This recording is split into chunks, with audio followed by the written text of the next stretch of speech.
Sir এইভাবে আমার follow করার কি দরকার ছিল? আমার জাস্ট একটা কল দিতেন, আমি চলে আসতাম। স্যার সেদিন আপনি আমার নাম্বার নিলেন, একটা কল দিলেই তো এই হতো। তুই যে নাম্বার দিয়েছিস সেটা তো বন্ধ নাম্বার। নাম্বার বন্ধ?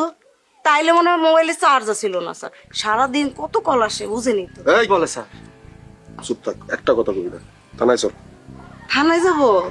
স্যার এত কষ্ট করে থানায় যাওয়ার কি দরকার? আমার বাসায় চল। তোর বাসায় আর যাইতে হইব না, ফোন করছো চল থানায় যান। ফোন করছি আমি? স্যার কি কইতেছেন? আমি আবার কারে খুন করবো? তোর বন্ধুরাই কইছে তুই কারে করছিস। আমার বন্ধু? স্যার সব পুরুষ মানুষই তো আমার বন্ধু। কার কথা কইতেছেন? তোর স্পেশাল বন্ধু আছে না রাতুল, সে বলছে তুই ফোন করছিস। ওই কুত্তার বাচ্চাই কইছে। ও দেহানকে নিজে খুন করে আমারে ফাঁসাই দিতেছে। তোর বাচ্চা ওই জায়গায় আছে, তুই আর ওই জায়গায় যাবি। চল।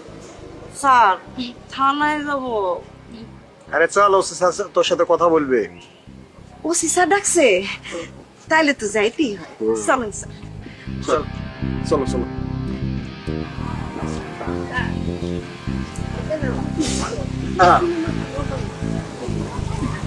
এই কথা যাবার ওসি স্যারের সামনে বলিস না।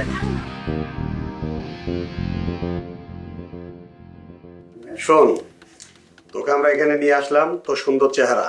যদি আমাদের লেডি অফিসার আসে তাহলে তোর কিন্তু হাড় হুড্ডি একটাও থাকবে না। তোর সুন্দর চুল আর সুন্দর থাকবে না, অর্ধেক করে দেবে। স্যার এটা আপনারা কেমন কথা বলেন? মানতাছি যে আমি খারাপ কাজ করি, কিন্তু স্যার ওটা তো পেটের দায় করি। ওটা তো এমনি একটা পাপ কাজ, তার মধ্যে খুন করবো? এত বড় সাহস আমার নাই। তুই খুন করিসনি?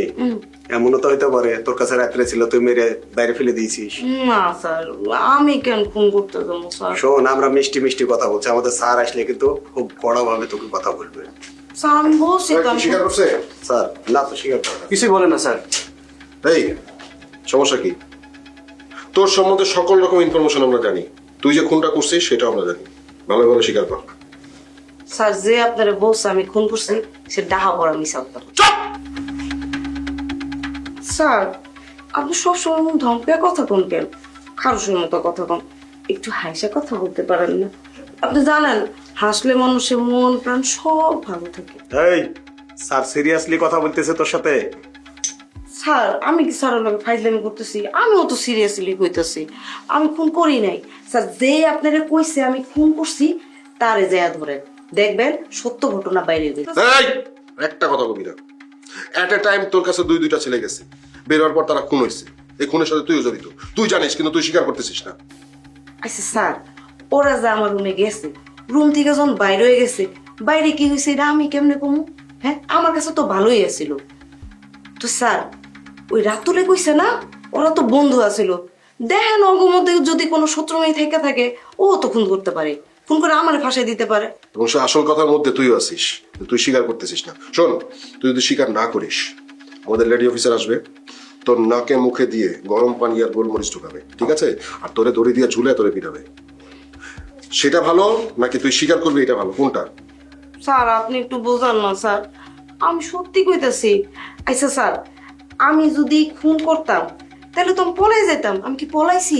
পলাই নাই তো, আমি তো এই জায়গায় আছি।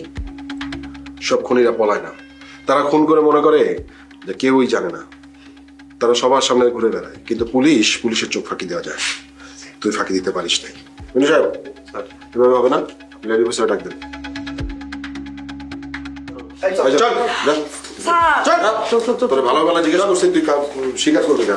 আমি তোর তো ভালো কমিয়ে দিয়ে গেল।